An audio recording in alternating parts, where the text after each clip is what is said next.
عطا اللہ قاسمی کی کتاب ہنسنا رونا منع ہے سے اقتباس۔ ہنسنے ہنسانے والے۔ مجھے ہنسنا ہنسانا پسند ہے، لیکن کچھ لوگوں کا ہنسنا ہنسانا دیکھ کر مرثیہ گوئی کرنے کو جی چاہنے لگتا ہے۔ ایک صاحب ہیں جو کسی معمولی سی بات پر ہنستے ہیں اور پھر ہنسے ہی چلے جاتے ہیں۔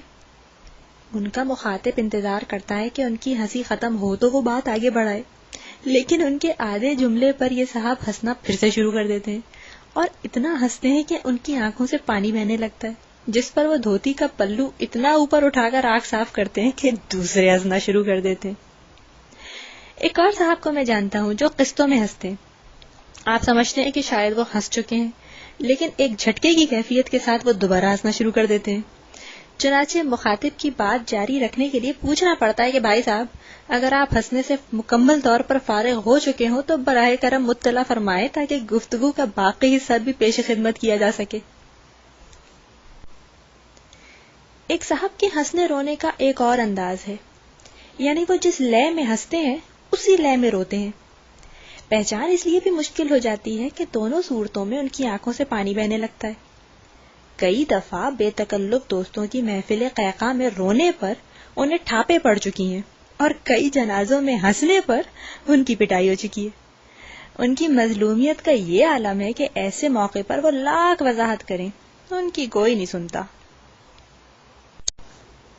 ایک دوست تو ایسے بھی ہیں جو اپنا بھاڑ سا منہ کھول کر قیقاع لگاتے ہیں اور یہ قیقاع ہوتا بھی طویل دورانیے کا ہے۔ ان کا منہ اس وقت تک بند ہی نہیں ہوتا جب تک کوئی مچھر یا مکھی ان کے حلق میں چلی نہ جائے۔ گزشتہ روز وہ ایک ڈاکٹر سے استفسار کرتے ہوئے پائے گئے کہ مچھر اور مکھی وغیرہ ریڈ میٹ میں شمار ہوتے ہیں یا وائٹ میٹ میں، کیونکہ ان کے معالج نے انہیں ریڈ میٹ سے پرہیز کرنے کو کہا ہوا تھا۔ ہنسنے والوں کے علاوہ کچھ ہنسانے والے لوگ بھی ہوتے ہیں۔ ان میں سے کچھ لوگ اپنے حصے مزاح کے بلبوتے پر ہنساتے ہیں اور کچھ حصے مزاح سے محرومی کی بدولت لوگوں کو ہنسانے میں کامیاب ہو جاتے ہیں۔ مزاح چونکہ ناہمواری سے پیدا ہوتا ہے، لہٰذا مزاح میں یہ ناہمواری بھی مزاح پیدا کرنے کا باعث بنتی ہے۔ کچھ لوگ لطیفہ سنانے کے بہت شوقین ہوتے ہیں۔ ان کے خیال میں پرانی شراب اور پرانے چاول کی طرح پرانا لطیفہ بھی لذیذ ہوتا ہے، چنانچہ وہ اکثر ایسا لطیفہ سناتے ہیں جس لطیفے کی بھویں بھی سفید ہو چکی ہوتی ہیں۔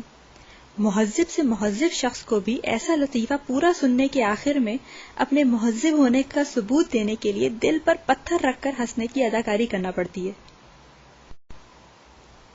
میرے ایک دوست لطیفہ کیا سناتے ہیں پوری الف لیلہ لے کر بیٹھ جاتے ہیں۔ ان کا کوئی لطیفہ 15-20 منٹ سے کم دورانیے کا نہیں ہوتا۔ ایک دفعہ تو ان کا لطیفہ کچھ زیادہ ہی لمبا ہو گیا۔ محفل میں سنگ میل والے نیاز احمد بھی بیٹھے تھے۔ انہوں نے اس دوست کو درمیان میں ٹوکا اور کہا، آپ یہ لطیفہ مجھ کو لکھ کے دے دیں تو میں اسے کتابی صورت میں شائع کر دوں گا۔ ایک صاحب اپنی بات پر خود ہی ہنسنا شروع کر دیتے ہیں، کئی دفعہ تو ہنستے ہنستے لوٹ پوٹ ہو جاتے ہیں۔ ان کی اس کیفیت پر حاضرین بلکہ ناظرین کو بھی اپنی ہنسی روکنا مشکل ہو جاتی ہے اور یوں وہ اپنی کوشش میں اکثر کامیاب ہو جاتے ہیں۔ گفتگو کے علاوہ ہمارے یہاں چند مزاح نگار بھی ہیں جو اپنی شاعری یا نثر کے ذریعے لوگوں کو گدگدی کرتے ہیں۔